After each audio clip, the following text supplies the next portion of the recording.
নিজের অজান্তেই যখন কাউকে কষ্ট দিয়ে ফেলি তখন নিজেকে বড় অপরাধী মনে হয়, আর যখন কেউ আমাকে কষ্ট দেয় তখন মনে হয় এটা হয়তো বা আমার প্রাপ্য ছিল। চলেন আজকে আপনাদের নিয়ে যাই সবচাইতে সুন্দর ও মনোরম নিলিবিলি একটি জায়গায়, যেখানে গেলে আপনার মন ভালো হতে বাধ্য। হ্যালো এভরিওয়ান, আসসালামু আলাইকুম। আমি রজনী। সবাই কেমন আছেন? আই হোপ সবাই অনেক বেশি ভালো আছেন। বেশি প্ল্যান করলে সেই জায়গায় কিন্তু যাওয়াই হয় না। আজকে হুট করে ভাবলাম আমরা আজকে যাবো সবচাইতে সুন্দর নদীর ধার সারদাতে ঘুরতে। যেই ভাবা সেই কাজ। আমরা যেহেতু চিনি না তাই একটা রিক্সাওয়ালা মামাকে নিয়ে চলে আসলাম সারদাতে, কিন্তু মামাও চিনে না, এটা আমাদের আগে থেকে বলে নাই। ফাইনালি অনেকক্ষণ ঘোরাঘুরি করে চলে আসছি রাজশাহী ক্যাডেট কলেজে সারদা পার্কে।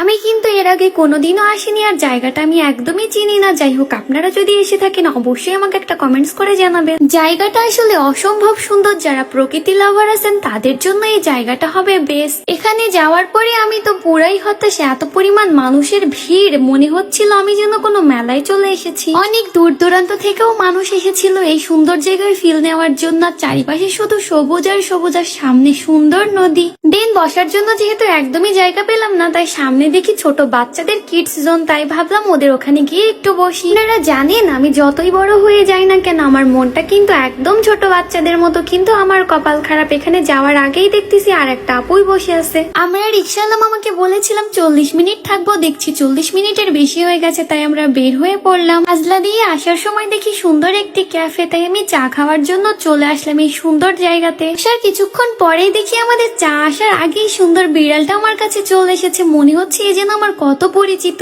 বিড়ালটা যে কি পরিমাণ কিউট বলে বোঝাতে পারবো না। আমার তো ইচ্ছা করছিল ওকে নিয়ে আমি চলে আসি, এত পরিমাণ শান্ত ছিল। আর আমি আমার মতো করে কথা বলছি, মনে হচ্ছিল ও ওর ভাষায় যেন উত্তর দিচ্ছে, এত পরিমাণ কিউট। আমি যতবার কোল থেকে নামিয়ে দিচ্ছি ততবারই তো আমার কোলে এসেই বসে পড়ে। তো আমিও দৌড় দিচ্ছি, বিড়ালটাও আমার পেছন পেছন দৌড় দিচ্ছে। আমার গরম প্লাস ক্ষুধাও লেগেছিল, তাই নিয়ে নিলাম চিকেন চাউমিন, সেই সাথে নিয়েছিলাম অরেঞ্জ জুস। এত কিছু খাওয়ার পরেও মন চাচ্ছিল কাচ্চি খাই, তাই চলে আসলাম কাচ্চি ভাইয়ে। মেনু কার্ড তো মন দিয়ে মুখস্থ করে পড়ে নিলাম। দেন পড়ার পরে খাবার অর্ডার দিয়ে ভাবতেছি টাকা কোথায় পাবো, তাই 32 পাটি দাঁত বের করে হাসছিলাম। ভাবছিলাম বন্ধু যদি একটু পটে গিয়ে আমাকে কাচ্চিটা ফ্রি ফ্রি খাওয়ায় তাহলে তো অনেক ভালো হয়। টাকা নাই পকেটে, আবার কাচ্চি দেখে নিজেকে একদমই ঠিক রাখতে পারছিলাম না, তাই ভাবলাম যা হয় হবে, আগে খেয়ে তো নি। খেতে খেতে ভাবছিলাম যদি টাকা দিতে না পারি তাহলে কি আমাকে প্লেট পরিষ্কার করতে হবে। খাওয়া দাওয়া শেষ করার পরে বন্ধু তো আমার একদমই বিল দিতে চায় না, তাই ওয়েটার ভাইয়াগুলো আমার দিকে বড় বড় চোখ করে তাকিয়েছিল। পরে আমার বন্ধুর মনে একটু দয়া হলো, দেন সে বিলটা দিয়েই দিল। কথায় আছে না, ফ্রি পাইলে বাঙালি আলকাতরাও খাই। আমি শুধু খেয়েছি তা কিন্তু নয়, সাথে আবার পার্সেলও নিয়েছি। যাই হোক, আজকের মতো ভিডিওটা কিন্তু এই পর্যন্ত। ভালো লাগলে অবশ্যই একটা লাইক করে দিবেন, আর হ্যাঁ, আমার পেজে যদি নতুন হয়ে থাকেন অবশ্যই একটা ফলো করে দিবেন। সবাই অনেক ভালো থাকবেন। আল্লাহ হাফেজ, আসসালামু আলাইকুম।